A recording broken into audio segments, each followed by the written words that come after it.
Ladies and gentlemen, thank you for standing by. Welcome to Accenture's third quarter fiscal 2022 earnings call. At this time, all participants are in a listen-only mode. If you would like to ask a question, please press 1 then 0 on your telephone keypad.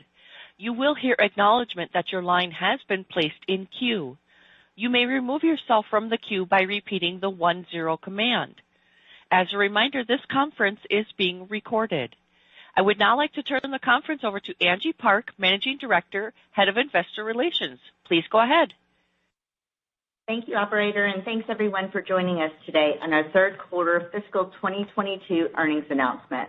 As the operator just mentioned, I'm Angie Park, Managing Director, Head of Investor Relations. On today's call, you'll hear from Julie Sweet, our Chair and Chief Executive Officer, and Casey McClure, our Chief Financial Officer. We hope you've had an opportunity to review the news release we issued a short time ago. Let me quickly outline the agenda for today's call.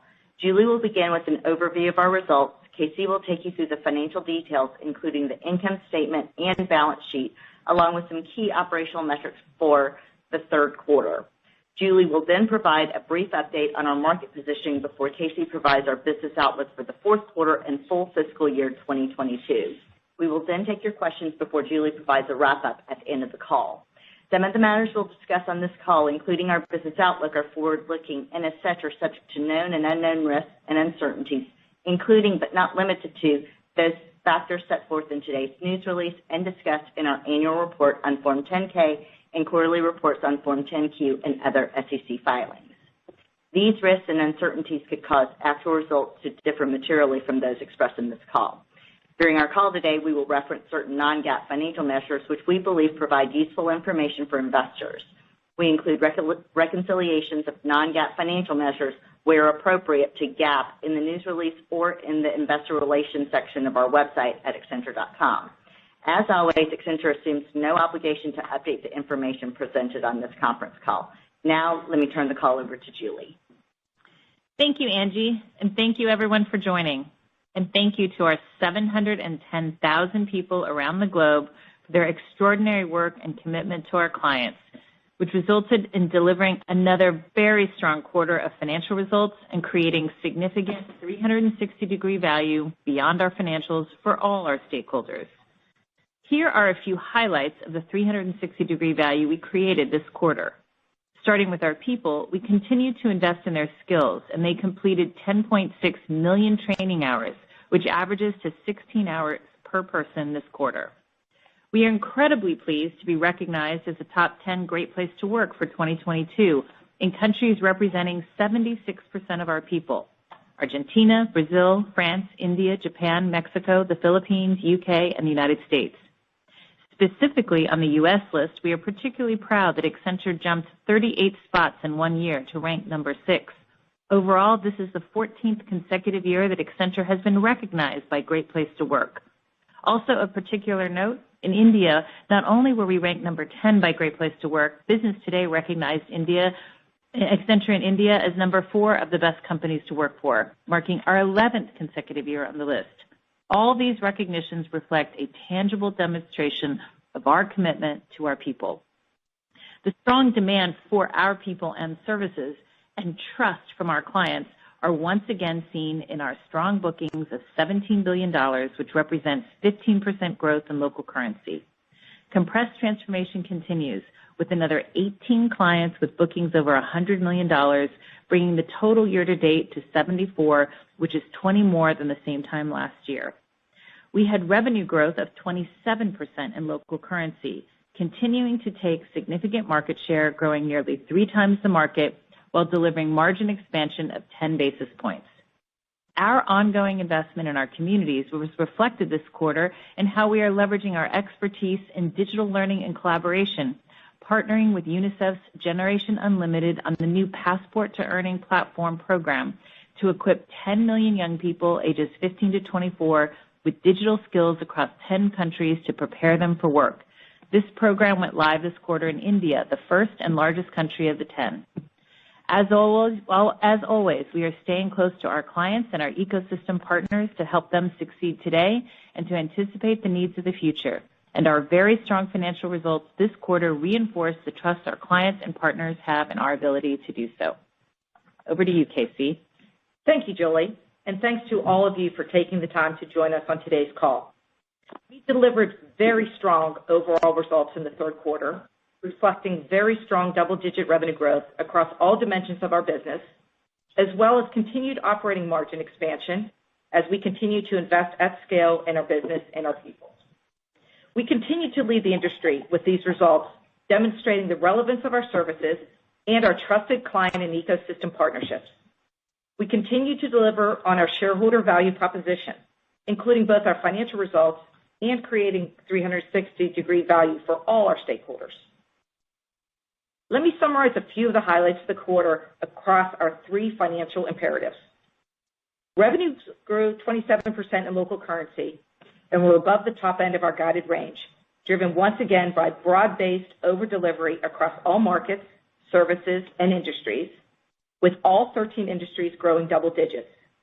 We once again extended our leadership position, adding an incremental $9 billion in revenues year to date, with growth estimated to be nearly 3 times the market, which refers to our basket of publicly traded companies. Operating margin of 16.1% for the quarter was an increase of 10 basis points.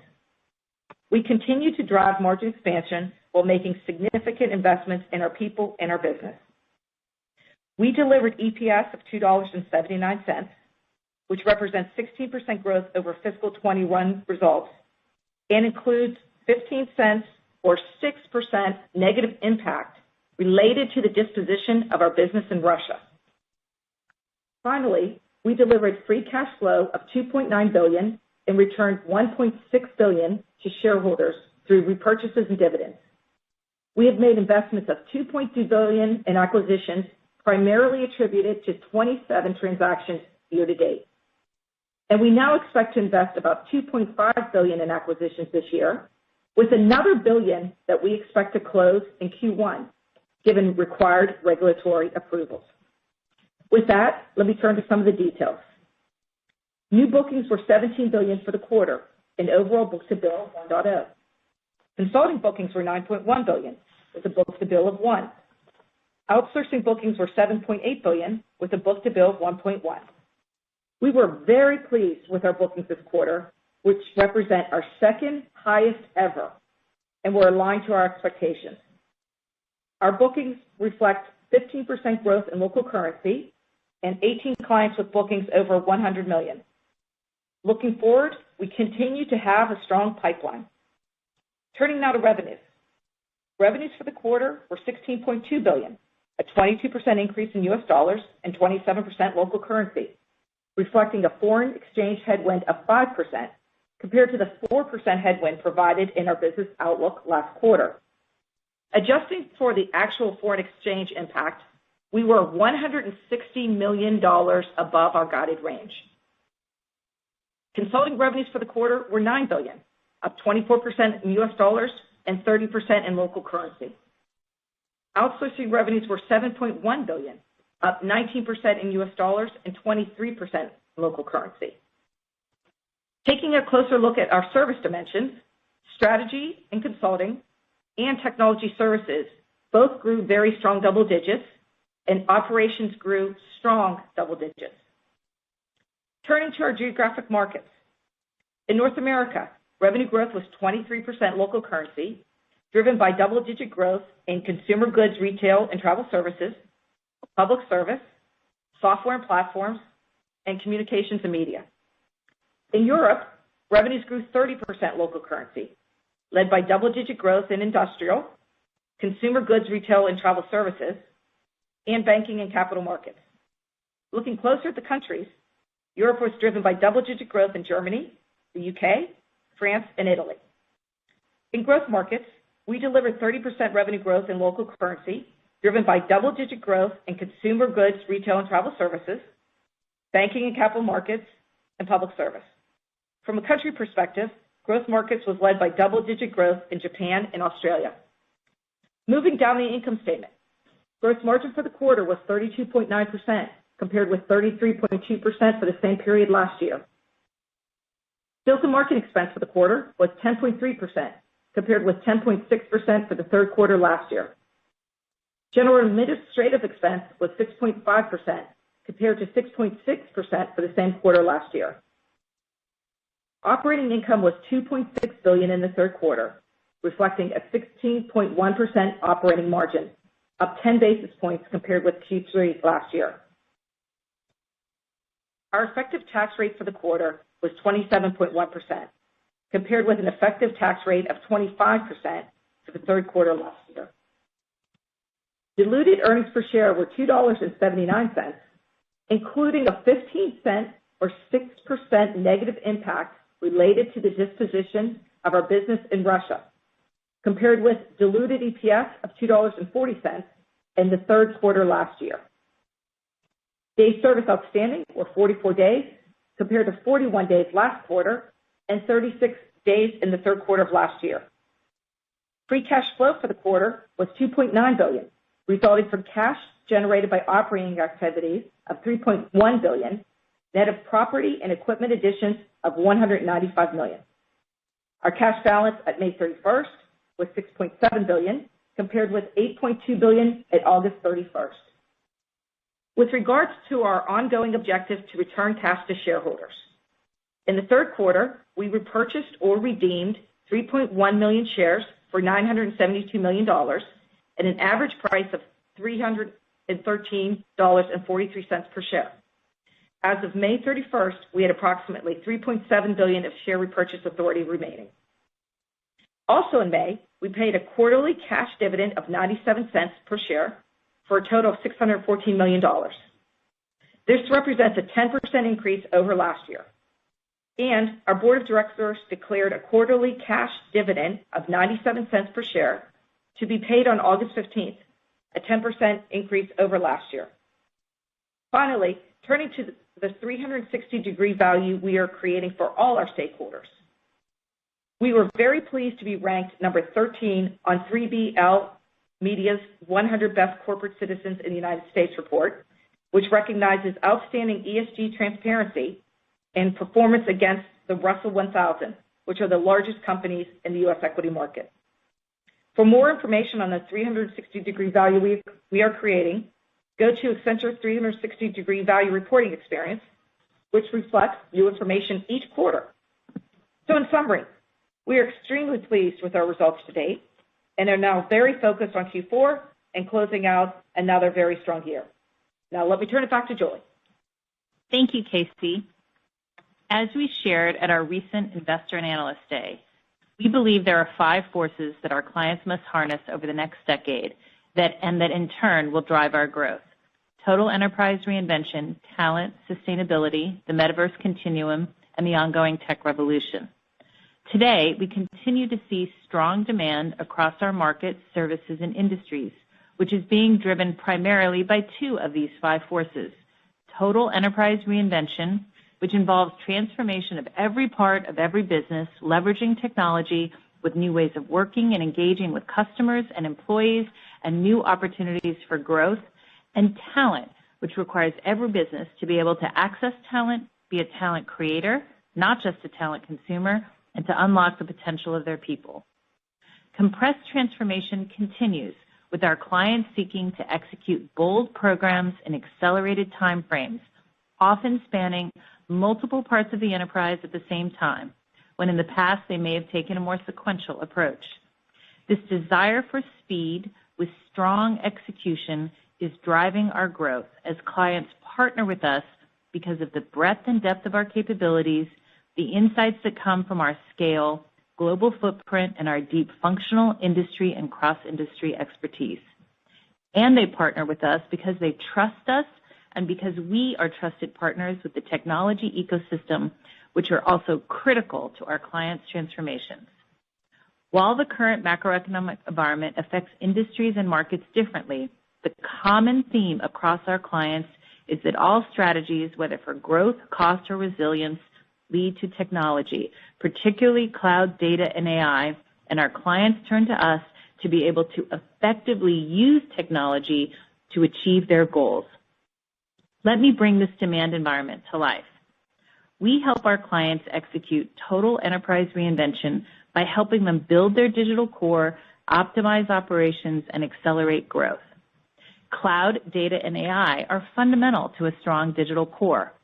We are working with the Clorox Company, a leading multinational manufacturer and marketer of home care, household, and health and beauty products for consumers, as well as products and technologies for professional customers. The company is undertaking a broad digital transformation that will touch every aspect of the enterprise. We will help the company modernize business processes, streamline their operating model, leverage advanced data and analytic insights, and establish a future-ready technology foundation to deliver new levels of customer and consumer experiences, accelerate go-to-market activities, and enable a more agile and resilient supply chain so they can lead and shape the consumer goods industry. We are helping New Look, a global fashion retailer, migrate its existing e-commerce platform to the cloud and strengthen its technology foundation to enable a seamless experience across stores, online, mobile, and social media. AI and machine learning will create greater efficiency, increase sales, and provide the flexibility to scale for growth and overcome industry disruption. The company is committed to infusing sustainability into their transformation roadmap, using innovation as an accelerator toward their own 2040 sustainability targets, all of which promises to keep the company in step with the store of the future, the speed of the fashion industry, and the demands of their stakeholders. And as we build the digital cores of our clients, security is more important than ever. Our integrated capabilities from identity to threat intelligence to managed security services to incident response are critical as our clients respond to increasing risk and expand their digital footprint. We are helping a large healthcare services provider assess their cybersecurity and business resilience levels. With much of their growth coming through mergers and acquisitions, technology and security have become more challenging to manage with multiple security providers, data centers, and environments. We help design a cloud strategy and secure their backups in the cloud with an end-to-end cybersecurity approach that will provide flexibility as they continue to acquire more companies. We are also providing a managed security service from cyber resilience to threat intelligence to monitor their infrastructure and their security products, improving their ability to protect against future attacks. Our clients value our unique combination of capabilities from strategy and consulting to technology to managed services because it enables us to deliver holistic solutions and expands their access to digital talent. We are helping Infraneer Holdings, a Japan-based infrastructure construction services company, digitally transform operations in finance and HR through a data-driven approach. Through our managed services capabilities and our Synops platform, we will help the company shift to intelligent operations by standardizing and automating key business processes, driving efficiency and productivity, reducing operating costs, and providing greater opportunity for their people to focus on high-value and strategic growth areas such as business design and digital experience. Shifting to the next digital frontier in the enterprise, our Industry X capabilities are digitizing engineering and manufacturing to reimagine the products our clients make and how they make them, and to build a greater resiliency, productivity, and sustainability. We are partnering with a German multinational corporate manufacturer of luxury vehicles to develop an in-car software platform that will power the central intelligence unit for personalized driver interaction, information, convenience functions, and entertainment. The platform provides a continuous flow of customer data to the automaker, enabling it to enhance vehicle functionality and create the superior customer experience that the automaker is renowned for. We are helping Albras, the largest producer of primary aluminum in Brazil, to increase its productivity, energy efficiency, and minimize greenhouse gas emissions by creating a new smelter control system operated over a new IoT architecture that utilizes cloud platforms for data storage and machine learning. Data insights will enable better visibility of gas emissions around the clock, allowing operations to be proactively managed, leading to increased energy efficiency and operational safety, as well as additional sustainability strategies to reduce their carbon footprint. Sustainability, one of the 5 forces shaping the next decade, continues to be a growing priority area for our clients, and they value our ability to help them achieve their sustainability goals as part of their larger transformations, such as the Albras example, and directly as part of sustainability-focused engagements, such as the work we are doing for Pos Malaysia Berhad, the national operator running Malaysia's largest post and parcel delivery network. We are helping Pos Malaysia Berhad to embrace a data-driven approach to reducing emissions, cutting waste, and upgrading its employees' digital skills. Best-in-class solutions for environmental, social, and governance benchmarking, plus a sustainability implementation roadmap and a Skills for the Future program will lead to dramatic reductions in direct waste and Scope 1 and 2 carbon emissions, along with rapid progress on workforce upskilling. We continue to build our capabilities in this area both organically and inorganically. We are pleased that this quarter we announced 3 new sustainability acquisitions: Greenfish, Accenture, and Avico, extending our reach and enhancing our ability to deliver deep skills and expertise to clients in ESG measurement and non-financial reporting, net zero strategy and regulation, and real-time data analytics. Our unmatched ability to access, create, and unlock talent is valued by our clients as a key component of their compressed transformations, such as Pos Malaysia Berhad.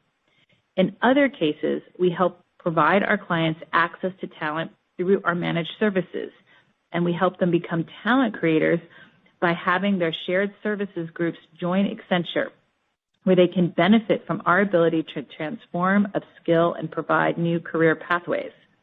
For example, we are working with BNL, a leading Italian banking group and subsidiary of BNP Paribas, on a compressed transformation, just 18 months from start to finish, that will leverage our Synops platform, maximize our clients' existing talent, and reduce total cost of ownership. We will consolidate data to provide deeper analytic insights and a better customer experience with tailored services and faster fulfillment times for customer requests. As part of this transformation, more than 500 people from their team will move to Accenture, where we will leverage their industry-specific skills while also providing opportunities for professional development, enabling BNL to focus on strategic growth and benefit from this upskilling. We also do work with our clients that is primarily focused on their talent agenda. For example, we're collaborating with a large utility who is creating thousands of clean energy jobs in areas like renewable electricity generation, energy-saving homes and buildings, and sustainable transportation. They are doing so for unemployed, underemployed, and low to middle income residents. We are developing a recruitment, employment, and tracking platform that matches people's skills with available positions, leveraging AI and market insights. This solution reduces hiring time, improves the candidate experience, and unlocks talent potential to create jobs for the underrepresented residents who need them most. We are uniquely positioned to help our clients drive cost efficiencies and their growth agenda. As you may have seen, Accenture Interactive will now go to market as Accenture Song to reflect the fundamental change in the way companies must engage with customers and the incredible speed at which they need to operate and innovate. Song is uniquely operating at the intersection of creativity, technology, and intelligence to help our clients reinvent connections and meaningful experiences, including sales, commerce, marketing, new business platforms, and the metaverse continuum. We are helping a North American multi-brand retailer scale their digital business and accelerate growth while reducing operational costs up to $100 million over the next 5 years. Together, we are designing and implementing a new multi-product platform to improve the customer experience and enable the use of data and insights to drive increased engagement and better business performance overall. While still very early, we are seeing our clients look to take advantage of the metaverse, another of the 5 forces. For example, we are collaborating with an international property developer, MQDC, to develop their business model and design their customer experience in the metaverse. As you can tell, this continues to be an exciting time for Accenture as the depth and breadth of our business allows us to help our clients with innovative and impactful work. Back to you, Casey. Thanks, Julie. Turning to our business outlook. For the fourth quarter of fiscal 22, we expect revenues to be in the range of $15 to $15.5 billion. This assumes the impact of FX will be about -8 compared to the fourth quarter of fiscal 21, and reflects an estimated 20 to 24% growth in local currency. For the full fiscal year 22, based on how the rates have been trending over the last few weeks, we now expect the impact of FX on our results in U.S. dollars will be approximately negative 4.5% compared to fiscal 21. For the full fiscal 22, we now expect our revenue to be in the range of 25.5% to 26.5% growth in local currency over fiscal 21, which continues to assume an inorganic contribution of roughly 5%. For operating margin, we continue to expect fiscal year 22 to be 15.2%, a 10 basis point expansion over fiscal 21 results. We now expect our annual effective tax rate to be in the range of 23.5 to 24.5%. This compares to an adjusted effective tax rate of 23.1% in fiscal 21. For earnings per share, we now expect our full year diluted EPS for fiscal 22 to be in the range of $10.61 to $10.70, or 21 to 22% growth over adjusted fiscal 21 results. This guidance range reflects a negative 14-cent impact from the updated FX guidance, partially offset by the increase in revenue guidance. For the full fiscal 22, we continue to expect operating cash flow to be in the range of $8.7 to $9.2 billion, property and equipment additions to be approximately $700 million, and free cash flow to be in the range of $8 billion to $8.5 billion. Our free cash flow guidance continues to reflect a very strong free cash flow to net income ratio of 1.1 to 1.2. Finally, we continue to expect to return at least $6.5 billion through dividends and share repurchases as we remain committed to returning a substantial portion of our cash to shareholders. With that, let's open it up so we can take your questions. Angie? Thanks, Casey. I would ask that you each keep to one question and a follow-up to allow as many participants as possible to ask a question. Operator, would you provide instructions for those on the call? Certainly. Ladies and gentlemen, once again, if you would like to ask a question, please press 1, then 0 on your telephone keypad. One moment, please, for the first question. And our first question is from Tien-Tsin Huang. Please go ahead.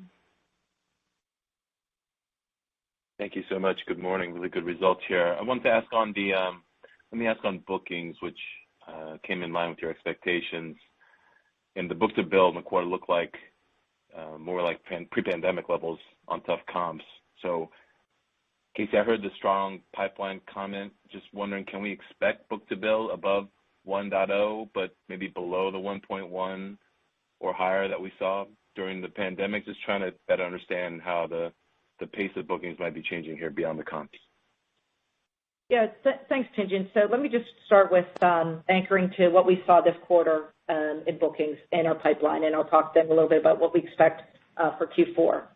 So as you mentioned, we were really pleased with our book-to-bill this quarter, and you talked about our tough comps. We did 30% growth in consulting, and we have year-to-date a 1.1 book-to-bill in consulting through Q3. We're very pleased with that. And outsourcing, we did 23% revenue growth, again, over tough comps from last year in the quarter, and we have a 1.2 year-to-date book-to-bill. So as we look ahead at Q4, we do see continued very strong revenue growth at 20 to 24%, so you heard that in our guidance. And we do think bookings and outsourcing, revenue for both consulting and outsourcing are both going to be in that range. So we're going to have another strong quarter in consulting and outsourcing revenue growth. And on top of that, Tien-Tsin, we do see another strong bookings quarter in Q4. And we feel good about both our consulting and our outsourcing pipeline. So hopefully that gave you enough color on where we see bookings and the rest of the year playing out. Got it. So balance across the two, which is great. So maybe my quick follow-up that everyone's been asking us, so I thought I'd ask you guys, Julie, specifically here, maybe for you, just how recession-ready is Accenture, right? With what the stock market is telling us, how is Accenture different or maybe similarly positioned to what we've seen in past down cycles. Any quick comments on that? Thank you. Sure. Thanks, Tien-Tsin.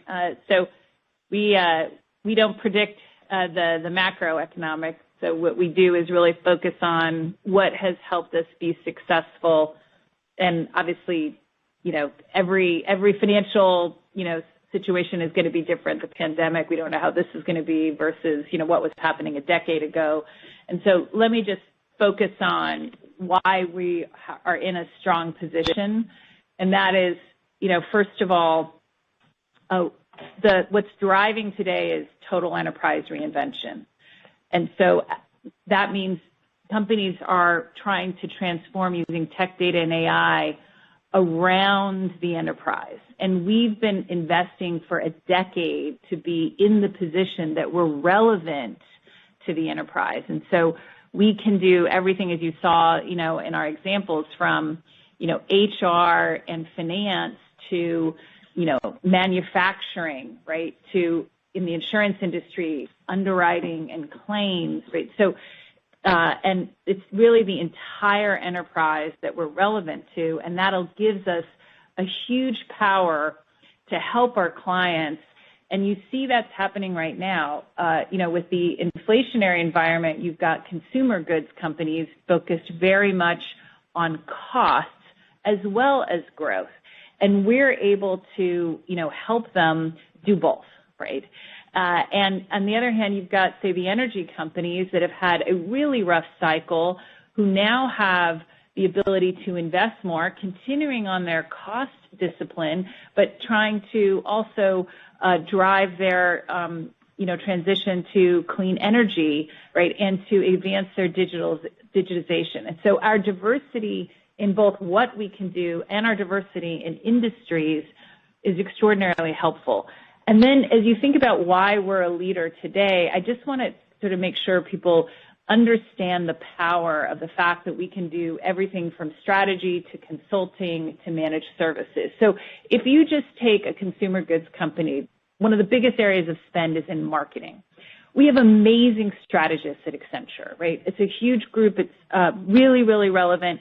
And what they bring is not simply, here, let's go after your marketing spend. That looks like the biggest spend. What they can say is, and let me explain to you that the trend is to, digitize, to use hubs, to not be as geographic specific.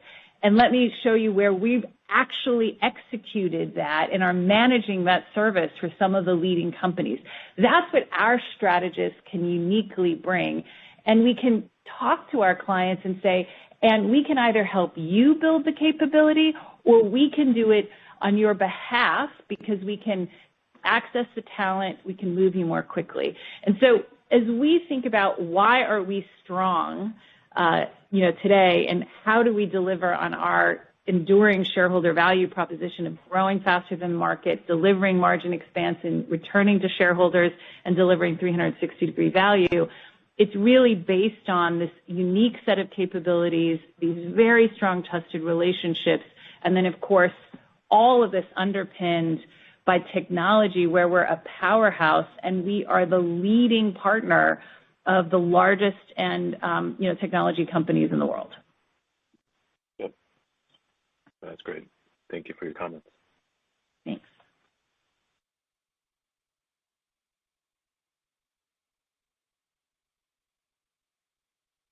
Operator, next question. I apologize. I was talking with my mute on. We will next go to the line of Lisa Ellis with MoffettNathanson. Please go ahead. Hi, good morning. Thanks for taking my question. I guess I'll take the attrition one. It looks like attrition, after coming down a bit the last couple of quarters, re-upticked a bit this quarter. Can you just talk about perhaps any color there, any underlying dynamics, and how is the attrition environment looking going forward? Thank you. Yeah, sure, Lisa. I mean, usually we see an uptick in attrition from Q2 to Q3. We actually also see seasonally another uptick in Q4, which we'll expect to see. So, this is kind of in line with prior patterns. And again, it's primarily driven by India at the lower end of our pyramid, which is highly competitive. At the same time, we're able to hire for the demand we see. And so, and also, as we've commented before, our overall executive retention, which is the people who are driving our business every day, continues to be high. So not a lot of change, and these are really seasonal upticks. Okay, got it. And maybe a follow-up on that, and then also on Tim's question related to the R word, the recession word. What are the types of steps, can you just remind us, like if you do start to see a slowdown in the business, kind of what are the adjustments that Accenture makes or can make quite quickly to react to a changing demand environment, realizing that you're often at the kind of front end of the spear on that, given your strength in consulting and a lot of shorter duration projects. Sure. I mean, at the core of our business is how we manage supply and demand, right? And so, our ability we do have high attrition, right? So our ability to not, for example, when I say high attrition, meaning our industry has high attrition, so our ability to not hire to replace that attrition, right? So, our core competency is managing supply and demand. And, we have an ear to the ground with our clients, but we also have a lot of analytics around what we're seeing in open demand, what we're seeing, in our pipeline. So, we manage our business with great rigor and discipline, and we'll, continue to do that, throughout this cycle. And of course, I just want to make sure we're not walking past an incredible quarter from revenue and the bookings. And as Casey said, we see continued strong demand going into the next quarter with another strong bookings quarter and another strong revenue quarter. Yes, got it. Terrific. Thank you. And next we go to the line of Jason Kupferberg with Bank of America. Please go ahead. Good morning, guys. Just wanted to start with a clarification on the full year EPS guidance. It sounds like you're now absorbing an extra 29 cents of headwind relative to where you were last quarter, with the 15 cents from exiting Russia and the 14 cents from incremental FX headwind. Is that accurate? So, Jason, that is accurate in that the 15 cents for Russia, that's absolutely accurate. And then we have an additional 14 cents from the updated from the guidance that we gave you last quarter that we are absorbing. So you are correct. Right. So you're still maintaining the lower half of the EPS guidance from last quarter, despite absorbing an extra 29 cents. Okay. I just wanted to make sure. That's right. I mean, I think, the key thing that you're asking and the key point I want to make sure that we're getting across is that there's no change to our business, right, fundamentals and our business performance. Right. We actually had a bit of an increase in our revenue guidance, which helps us partially offset the 14-cent drag that we have from FX. So really strong. We continue to see really strong business operations. We just can't absorb completely all of that large FX movement that we saw from last quarter to this quarter. That's all. Of course. And I guess it's encouraging to hear that there doesn't seem to really be much change at all in the demand environment. Obviously, there's been a lot of worry and wonder about that. But can you maybe just talk to us about like nuances of how client conversations have been evolving over the past 3 months? Any change in client decision-making patterns, or are clients doing more recession preparation on their end? Sure.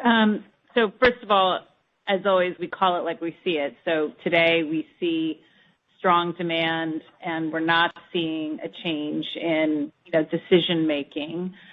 What we are seeing is a shift, depending on the industry and the market, on what clients are asking for. So, for example, in the industries like a consumer goods industry, you're seeing a lot more focus on cost than a year ago, right? With CEOs saying, "Hey, Julie, how I always used to talk to you about growth? Can we talk about growth and cost?" right? You're seeing, more investment going into help me do more with less.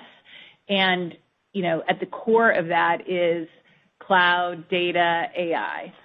You also see a big focus on, can we go faster? And I was just meeting with a CEO last week who said, Julie, can you just look at our strategy, and are we being transformational enough, right? Are we challenging ourselves to go fast enough? And this is where the experience that we have of doing this, particularly over the last 2 years where we saw this compressed transformation, is so important. I was just speaking with an energy company last week where they, like a lot of companies early on when digital transformation started, say 5-6 years ago in the front office, they've been doing a bunch of experiments of digital twins around. And they're saying to us, okay, Julie, help us understand where we're going to get the most value, but how do we scale? And that's that unique combination we have of we can understand from a strategic perspective, where's the biggest value, but I can then let me take you this company over here, different industry that's been doing digital twins that we've just been massively scaling over the 18 months. Let's share with you the lessons learned on how to do that, because it is the next digital frontier. There isn't as much experience, and now we'll help you go faster. So the context is different depending on the industry. I think every CEO is, of course, focused on the macroeconomic, and people like to use that as a catalyst for doing some of the harder things around cutting costs.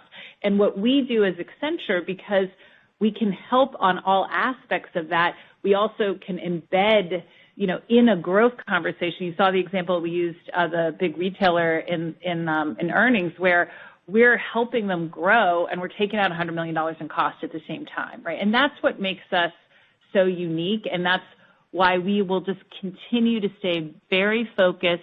We're doing a lot in supply chain that, those conversations accelerated in Europe for obvious reasons, but it's a global phenomenon, and we're doing a ton there. And of course, as we think about our business, when we look at the demand, we also look at, do we need to upskill any place because we're seeing more demand, say, in supply chain or more demand in a particular industry.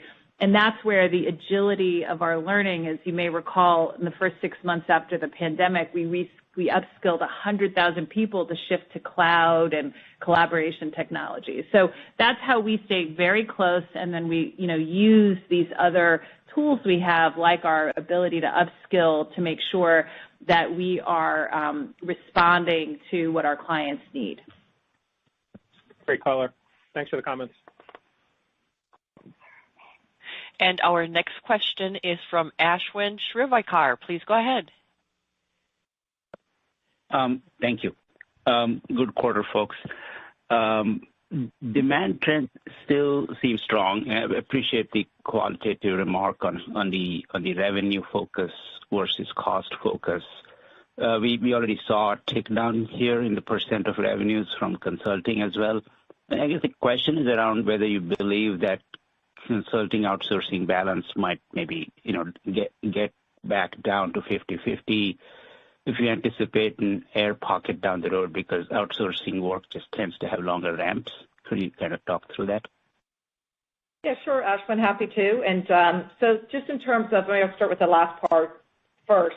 In terms of just our mix, right, and I'm not going to guide anything into next year, but if you just look historically at our mix, it can move around 1 or 2% between consulting and outsourcing. But it's generally been, as you know, for years, in the zone of about 55% consulting and about 45% outsourcing. So that, and we're seeing the same this year. So that's the first point.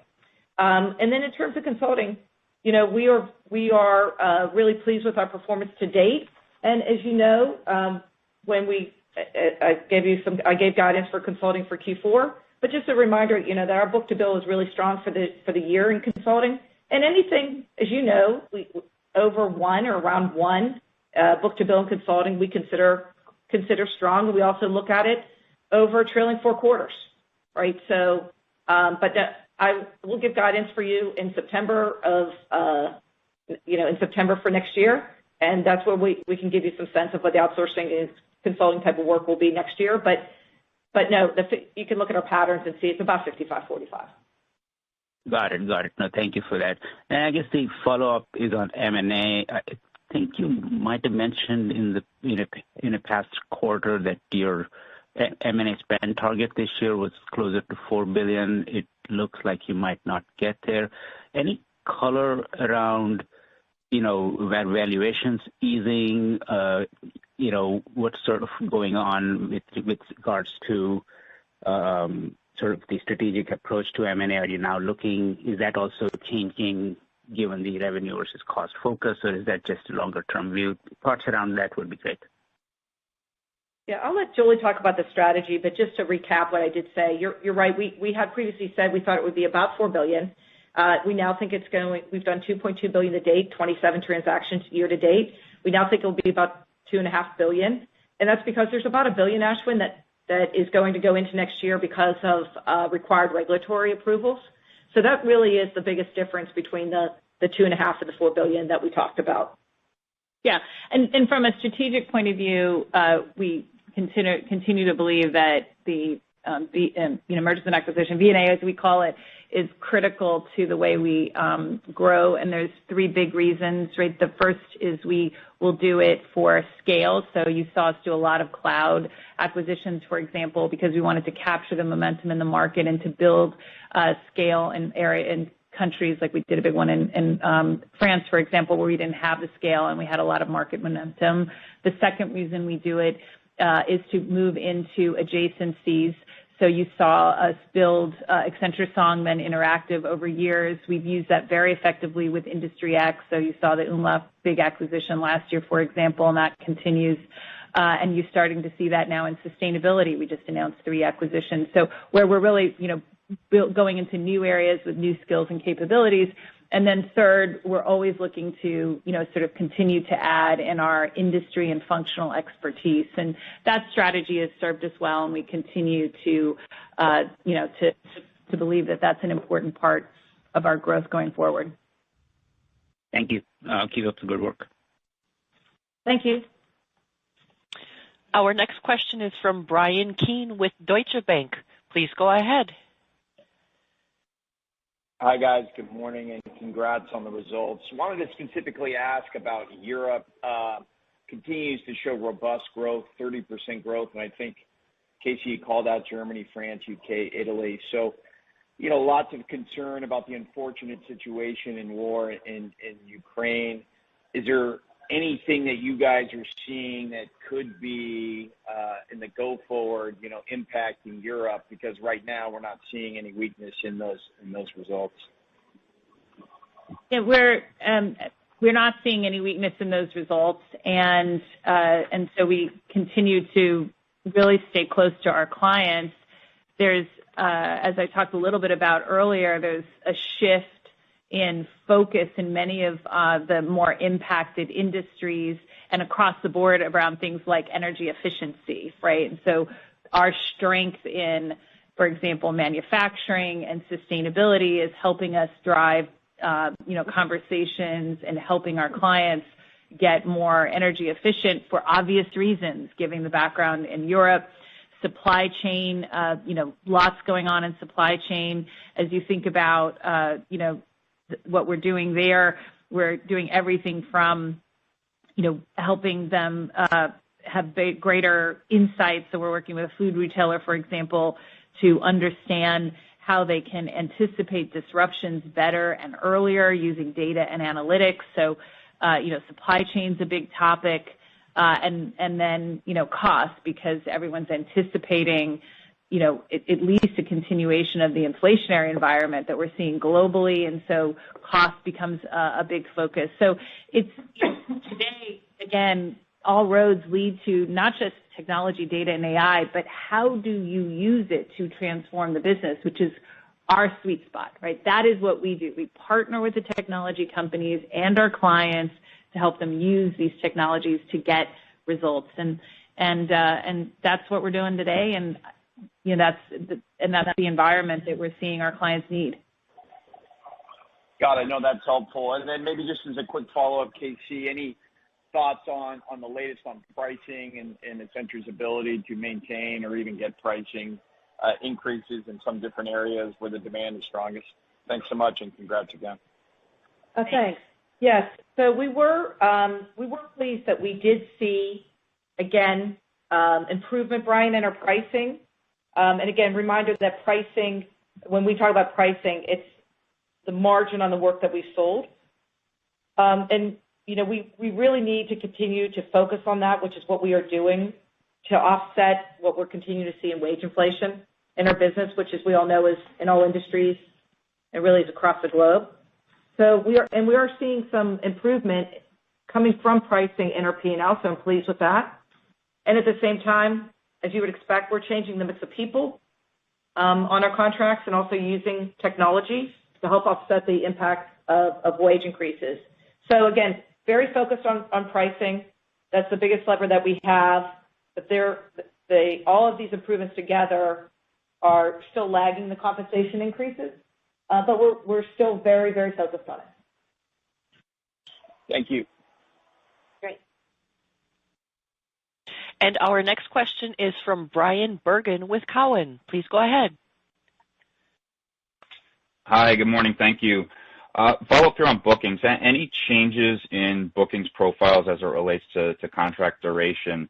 And are you seeing any uptick in the interest of clients to sell captive operations here? I'm curious if that type of transaction is picked up. There really is no change at all in terms of the profile of our bookings as it relates to duration. Yeah, and I'd say on the captive side, it's more of a steady kind of. It's been steady.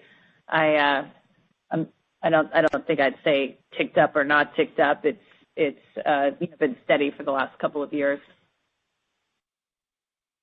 Okay. And then just a question on Accenture Song. Can you talk about some of the operational changes that have been reported in that business as it relates to the consolidation of agency brands and what that does for you? I think a couple things. I'd start with the rebranding is really more around reflecting what we're doing today. In Accenture Interactive, and that brand was kind of old because it started a decade ago, right? And it doesn't really reflect kind of the particularly post-pandemic, which is really a complete use of technology, bringing in creative, using data and AI, and moving very, very fast. So this is where you've got examples like we've given in the past of like a Jaguar Land Rover, where they're using managed services to personalized experiences, and they're moving very, very quickly. And so Song just really captures better what, in fact, we are doing there. And from an operational perspective, it's just a natural evolution to bring together some of the brands that we've acquired over the years. As you know, we built Accenture Song through a very deliberate M&A strategy. And so, I think of it more of just kind of the natural evolution. Great. Operator, we have time for one more question, and then Julie will wrap up the call. Very good. That will come from James Faucette with Morgan Stanley. Please go ahead.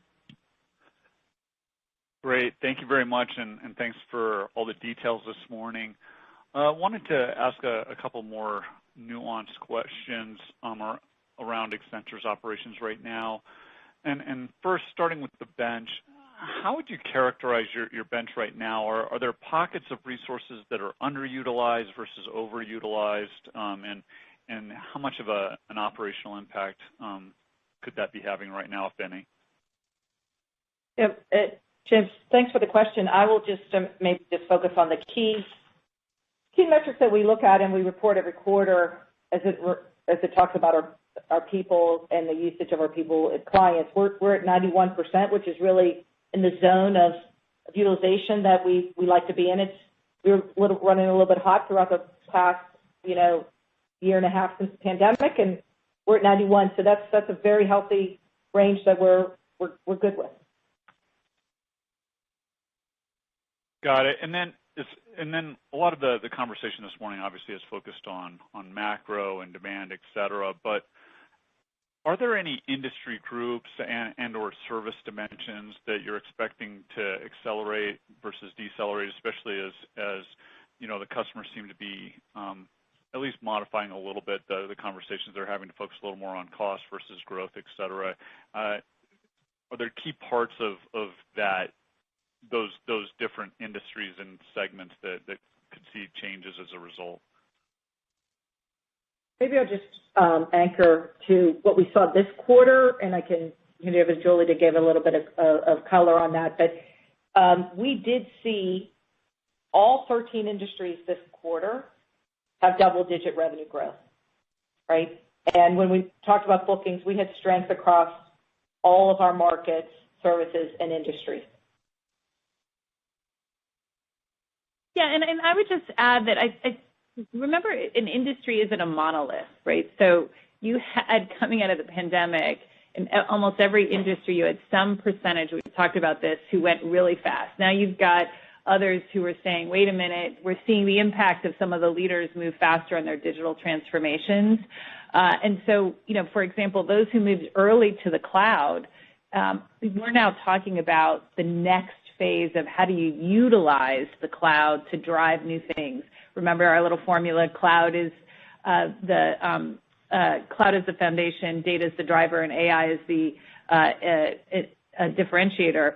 And so, if you've moved to the cloud, now you're using the data in that differently, right? As opposed to those who still need to move to the cloud. Like, we are very early in the transition. And so the way we think about it is if you have a total enterprise, we walk our clients through what's the digital core you need to have, where are you on the maturity scale, and how do you prioritize? And so while we look at the industries as growing double digits, what's actually happening within the industry really depends on where you are on the maturity curve. And that's what drives our business, right? Because we can help the clients who are leaders go to the next level, and we're helping the ones that are behind, try to leapfrog. And so I think it's important to look at it in that sense, is that you need to have granular, deep understanding of the industries and we help our clients with that to know where to go next. Well, I really All right. Well, appreciate thanks, that color. Great. Thanks, James. All right. In closing, we really appreciate everyone for joining us today. And thank you again to all of our people and our leaders for another outstanding quarter in every dimension, from our financial results to our 360-degree value beyond our financials. And thank you to all of our shareholders for your continued trust and support. We'll work hard every day to continue to earn it. All the best. Ladies and gentlemen, that does conclude your conference for today. Thank you for your participation. You may now disconnect.